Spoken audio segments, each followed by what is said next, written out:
this win for Donald Trump is far bigger and much more significant than in 2016 for so many ways, but we could talk about it.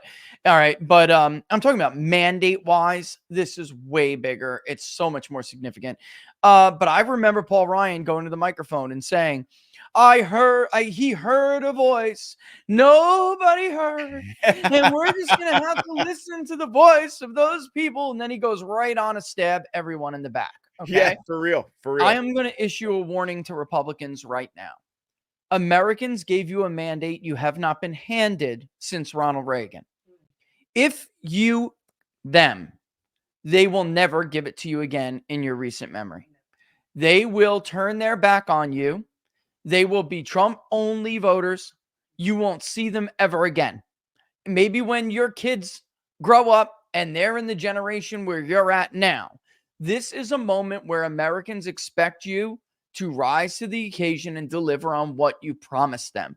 If you screw them the way that you screwed them over Obamacare, all right, this was nothing. The question of this election was so much bigger than the questions that we were answering in 2016. Okay.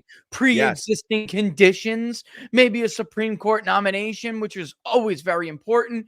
This was about liberty. This was about the first 10 amendments to the U.S. Constitution.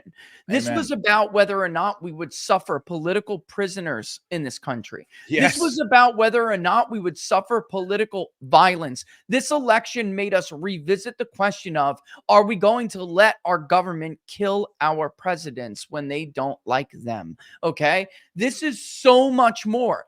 And this has got to be dealt with now.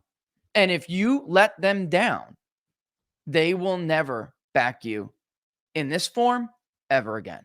They won't. Man, Rich, I could not agree with you more. We'll be dead before it comes listen back. to me, my friend. The American people came through in a huge way